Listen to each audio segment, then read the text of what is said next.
Now, stop looking at your phone. I'm ready. Live studio audience applause. Hello. People love us. Very popular. Very popular.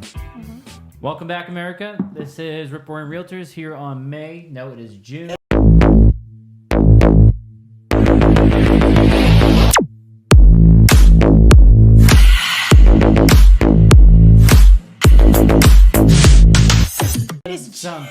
It is June something. It is June 4th. Is that June. right? Sure. Question mark? Question mark. Don't know. Unimportant. It's June. We got Jennifer Doobie here. Hi, everybody. She was on here before, but we never published the video because we didn't know what we were doing back then. And we still don't, but we're getting better. We're so much better. We know what we're doing. Don't let me tell you that. Jennifer, Yes. drop your title. Tell us what you do. So I am the Executive Vice President of Realty Operations for Berkshire Hathaway Home Sale Realty. So really what that means is I'm like a regional manager. I oversee 10 of our offices in our eastern footprint of our company. Bougie. That's Bougie. That's what Jen does. But Big she's here cheese. with us today. She's also a friend. And Aw, that's so nice. Thanks, Mike. I'm just saying that for the Appreciate camera. it. I'm just saying it for the camera. It's true. It keeps me in the good graces. All right, we're going to drop some hot numbers here for June in Lancaster County. Here's our RPR report on how things are going. Increase in inventory of real estate, as you all know. I feel like more houses are coming on the market. We're seeing that. Prices are still actually climbing 1.22% month over month. So people are still So crazy. getting value out of their houses. Still climbing, just not climbing like they were. No. Yeah, you can expect your those 12, 16% increases are no longer a thing. Nope. Hold on to your seats for 2 to 6%, but hey, it's better than a held asset over time is the best asset to have. Yeah. As Warren Buffett says, the best investment is real estate. Also, median days in RPR. So you will notice that houses are sitting on the market. You're going to see price reductions more often, and that's kind of today's topic that we're going to touch on. You know, what to tell your sellers and buyers, and as the sellers and buyers, what you should be seeing just in case they're still stuck in 2020 expecting, a 6-hour turnaround on the house. Yeah, we want to set some clear expectations for our buyers and our sellers for the shifts that we're currently seeing in the market. Yeah, you want to keep them competitive for sure. Exactly. And you have to be prepped. I feel you need to come into this and be prepped with the information they should know rather than what they expect. Yeah. Right? If they haven't sold a house in 40 years, like, well, everything's selling so quickly. Right. I mean, you have to face the reality that the average days on market has been climbing increasingly, and I don't have that exact number, but it was 23 days on market average in Lancaster County, and I'm sure it's probably going up, as Jen and I can tell you thoroughly. Yes. In a certain price point. And a certain price point, yeah. It's just like, it's pockets. And so even Correct. in, nationally, it's pockets. Here in Lancaster County, it's pockets as well. So it depends on where you are, what the price range is, what's happening. Yeah. So what we're seeing, Mike and I have similar listing prices, similar listings currently, is the higher price point, I would say 500 and up. 500 up. I would almost go as far to say 450. But yeah, I'm not going to disagree. They're starting to sit longer.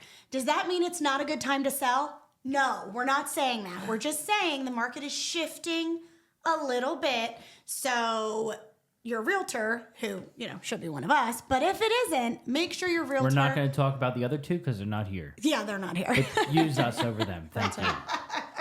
But your realtor needs to know questions you should ask your realtor. What is the market doing? Can you tell me what to expect if they're not already telling you that up front, right?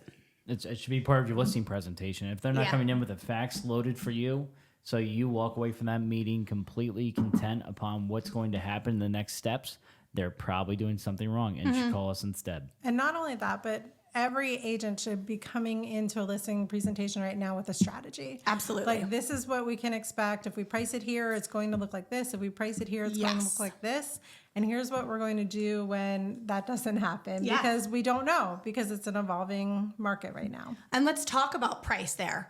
Right now in this market, price is everything. Price is honestly. everything, yeah. Price is everything. I mean, It's been that way, but it's even more now because homes are starting to sit.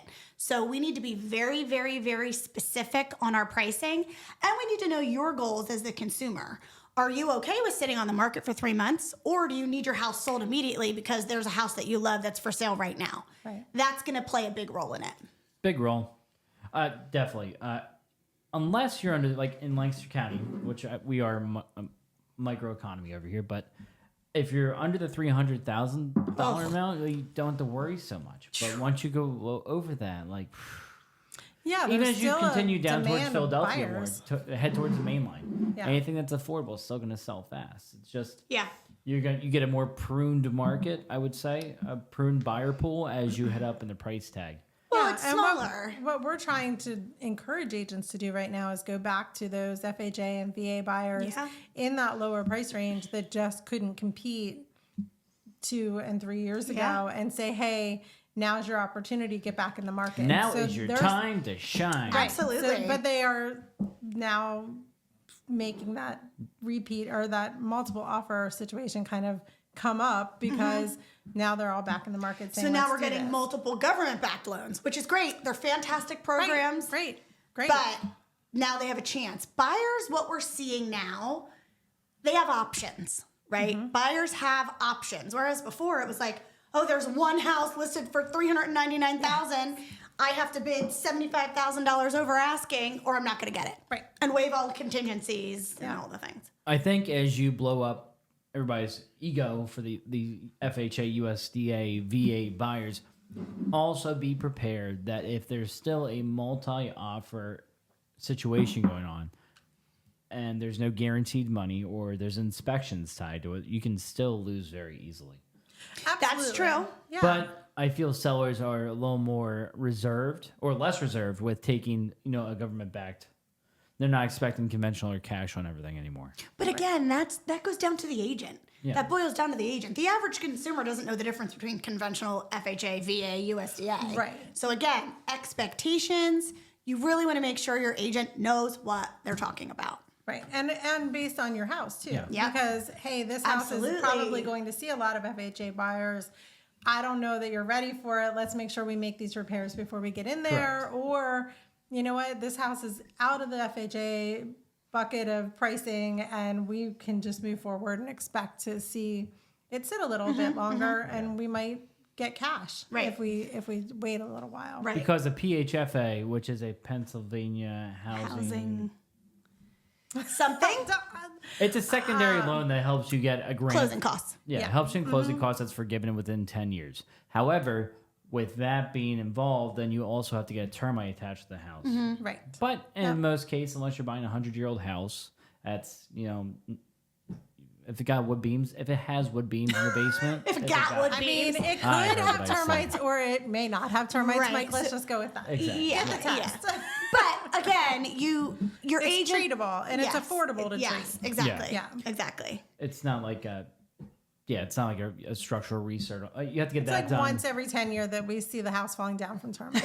It's not often. It's not often. I haven't seen any termites for a long time. Right. But it's not something to be nervous about. Right. In most And cases. back to Jen's point too. So FHA, PHFA, like Mike said, USDA, VA, they're all government-backed loans. And the reason there's a difference is because every single one of them has another mini inspection, if you will, with the appraisal. Or just more They're more stricter. criteria because Yes. the goal in those mortgage programs are we're giving somebody an opportunity to get in the house that doesn't have a lot of cash. Yes. And obviously if you don't have a lot of cash, you don't have a lot of cash to move into a home and make those repairs. And we want to make sure that people get into houses and can enjoy their homes and are not cash poor because they suddenly have a big expense. So Right. that's what those loans are kind of designed to do, is to help those people who need that a little bit of assistance not move into their house and not be able to afford taking care of the home too. They give you a little more of a security blanket, if you will. Yeah. Because the inspection piece is health and safety things, chipped and Right. peeling paint, handrails above a certain height, things like that. Jacked up carpet. Yeah. Peeling paint in the windows. Cracked, broken windows. Yeah. Yep. Yep. Stairs. Smoke handrails. detectors. Handrails. Yeah. Don't forget, if you have like a barn out back or something, because I had this once, where I was like, oh, we can do this. It'll be fine. Then they like, this whole barn needs to be repainted. I'm like, oh boy. Yeah. I've had to tear down a shed. I had one where I had to take the entire balcony off the back of the house. That was a little bit of a crazy. Yeah, we did. Wow. We actually ended up doing a 401.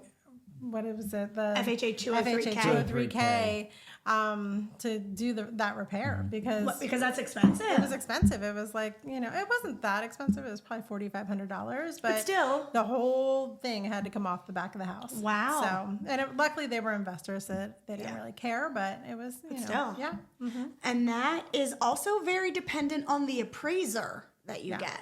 Because once upon a time, probably 6 years ago or so, I had an FHA offer. You've heard this story with a barn in the back. The barn had a hole in the roof.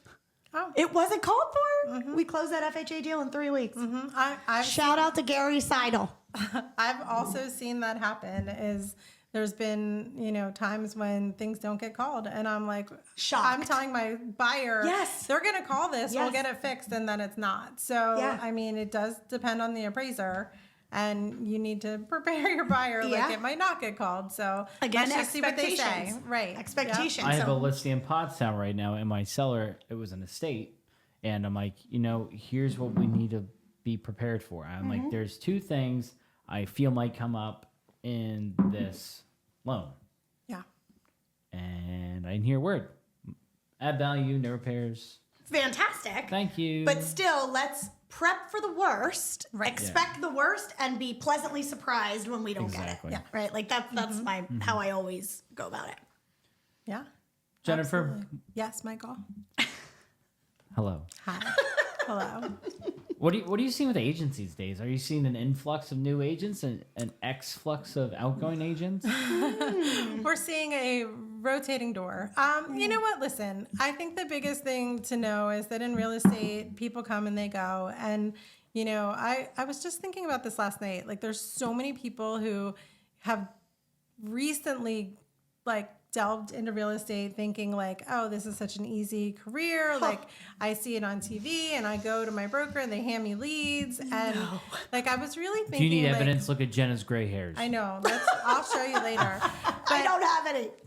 Okay, I did find one. I think people don't realize the amount of hustle that they it have no takes clue. and the amount of stepping outside of your comfort zone. Yes. Because right now,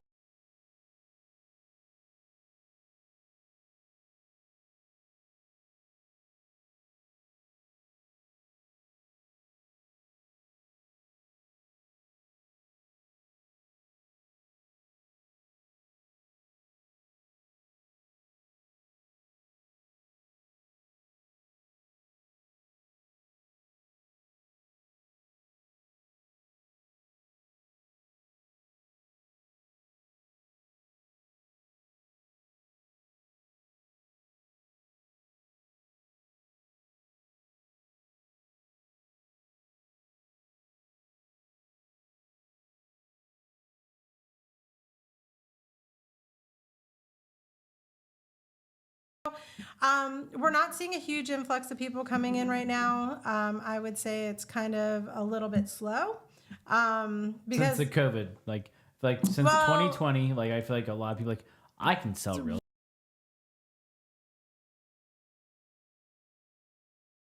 coming in and getting into the business and being like, I can sell real estate. Like I'm working from home. Like now I have the ability to do both. But people don't realize real estate's a full-time job. Very full-time. 80 hours a week. You Oh, know, yeah. It's not just Easy. And hopefully you work for a broker that makes it easy to not be 80 hours a week. But Which we do, by the way. that's right. But unfortunately, agents don't expect that. They think I get this work-life balance. I can stay on the couch until 1 o'clock and then, maybe roll up to my client's appointment, show them a house, write the contract, get the deal. Yeah. And it's just not that easy. So, then we've seen a lot of fallout on the other side of that, but that's always been the case. Sure. 50% of new agents do not make it in real estate. And I don't think that's changed. I think just the expectation of what people have to do has changed a little bit. So, so the realtors who are making it, because we do have a group that's making it as well, are Mike and I are a part of that group. You are, but you're also not new. Like you're like old school you now. mean new. Like Yeah, you're yeah. like an OG now. Yeah. Thanks. I know, but don't you still feel new? Like I always still Sometimes. feel new. I look at people who've been here 20 years longer than me, and I'm like, oh, Yeah. they have the experience. They know what they're right? doing. I've been I doing this know. like 22 years now.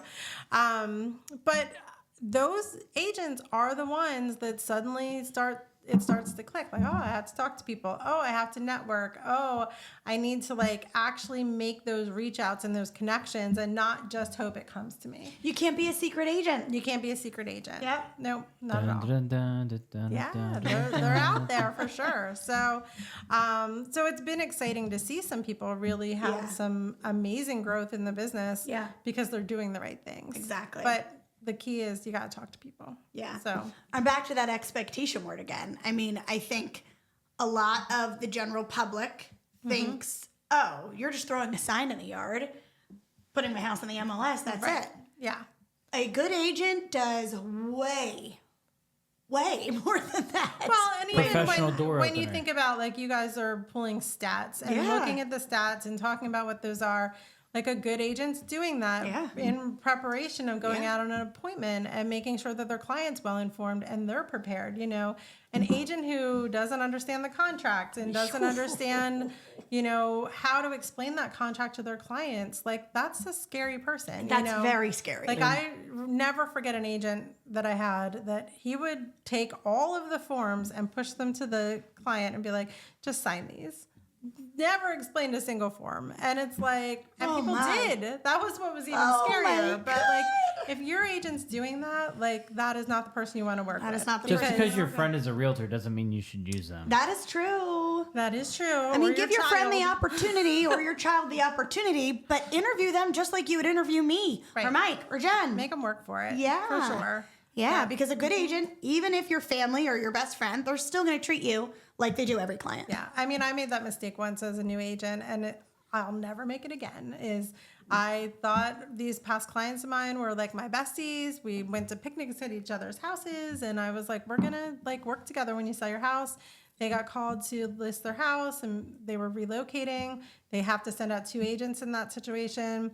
And one of the top agents in the county was my competition, and she went out with this knock your socks off marketing presentation and said, I'm the agent that sells all of your company's listings in the area. You want to work with me. And I mean, I went over and played with the baby, had lunch, had a good time. Yeah. And I like totally screwed it up and lost the listing. They called me on my office phone to tell me like, I'm sorry, we're going to list with so-and-so. And I was like, but I didn't do the work. Like, Right. and I ever since then have like preached that is don't take it for granted when you get the opportunity. You still have to show your value and your worth as an agent. 100%. Going the extra mile. Like I had a listing earlier this year, Yep. and I had an agent call me. She showed it. And she's like, "Oh, my buyer can't go that high. I think you honestly have it overpriced because I actually sell everything in this neighborhood." I said, "Oh, good for you." Congratulations. Except for this one. I know that honey. agent. I taught her that.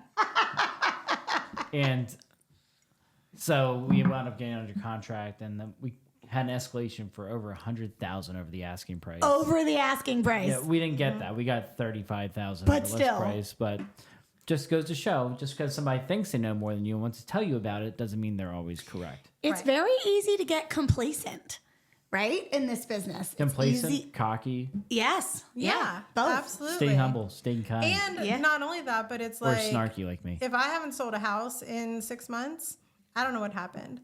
You know, I don't know what's changed in 6 months. And not only that that, is so but true. like if I haven't sold a house in 2 years, I don't really even don't know know. what the forms are doing. I don't know what the process is. I don't know the relationships with other agents. So I know what to expect because now you know that you sold that house and you had that conversation with that agent on the other side. You have an expectation next time you go into a transaction with that agent. So one of the things that I think people take for granted in this business is they never talk to other agents.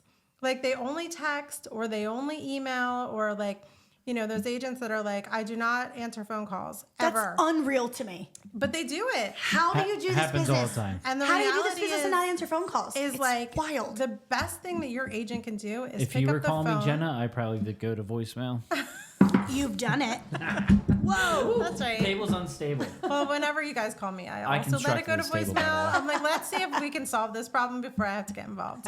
But no, and like the best agents I know pick up the phone, call the other agent. Hey, I'm thinking about bringing you an offer. Can you tell me a little bit about what your seller wants? Like, your agent should be capable of doing that. So if you're Very hiring capable. your friend or your son or your daughter or your aunt's cousin's uncle's sister, like, Oh, they've been in the business forever. make It doesn't always sure mean that they're something. capable of holding a conversation and that they're advocating for you, because Yep. that's how they're going to get the transaction. You know, my sister bought a house last year, and I mean, I just stayed after that agent for over a month. Like, again, like, hey, the house is still in the market. What are you guys doing? And it was just a check-in, like, hey, I do that you know, too, yeah. I bet you're so frustrated, like a little empathy. Yeah. And we got the house, you know, but it Good took rapport. us, right. It took us a while to get her sellers there, but we got there. And that's what a good agent is going to do for Absolutely. you versus, you know, just being like, well, I put a sign in the yard and I got all these offers. I haven't talked to anybody, but they don't know what you want, but everybody wants to settle in 6 months. Are you okay with that? Because they never asked the question. Yeah. Yeah. Communication is key. The other thing worth mentioning is the agent that's putting the sign in the yard, you might not know everything they're doing on the back end, the good agent. They're sending postcards to neighborhoods that you don't even know about because they're not trying to bombard you with, you know what I Right. mean, with everything that they're doing. I've had that, and I've actually come to the point where sometimes I will share what I am doing behind the scenes with my sellers just so that they know, hey, I know we're sitting a little bit, but I'm not just sitting here twiddling my thumbs. Hoping something happens. Hoping something happens. I am actively engaging a lot. Yeah. Many times a week, I am reverse prospecting on your listings. I am reaching out to other agents whose buyers showed any interest at all. Like, we're constantly doing those things. Yeah. A good agent will do those things. I remember managing an office that was a pretty small office when the market was really down and listings were really sitting. And I remember a really good agent in the office, he's still in the business, picking up the phone every Tuesday. Hey, just checking in. Yep. You know, nothing happened this week, but here's what I did. Yep. Here's what's happening. And like, that was invaluable. Yes. And his clients loved him. Yep. You know, and just because he made that check-in, and it's uncomfortable to call your seller is. and be like, I didn't have any showings or I don't have any feedback from the showings. Yeah. But stepping up to the plate and doing that Yep. at least demonstrates that you're in it with them. And it shows that you're doing You're in something it to for win them. it. Right. Yeah. You're Yeah. doing something for them behind the scenes. You're not Yeah. just waiting. Right. Because Or that doesn't get the reducing house sold. price. What? Right. Or reducing the price. Well, I mean, reducing the price is absolutely valuable, but yeah, you we need to actually- do things that go along with. We do get sellers Reducing the reports weekly, so we can send those out to everybody. But like, I just kind of follow up whenever I get something new, Right. Yep. as you should. Yeah, Because you need to stay in sure. the know. Like, why is our house not selling? What's happening? What can Yep. I ask my realtor? Well, a good realtor should be telling you what's happening. Yeah, I just had that conversation this morning with a seller. House is sitting a little bit. What are we doing? Dropping the price, doing another open house, sending out postcards. Like, Well, and that's, you know, I always talk about like my pricing strategy, which is, you know, and it's easy because it's a good way to say to your seller, we're going to test the market. Here's where we're at, but here's how the market's going to respond. And we're going to adjust your price based on how the market's responding. So it's based on activity, not based on like, oh, we're just going to give it a time frame or, you know, we think this is going to happen. But, you know, knowing what's happening and then giving them that strategy is so huge.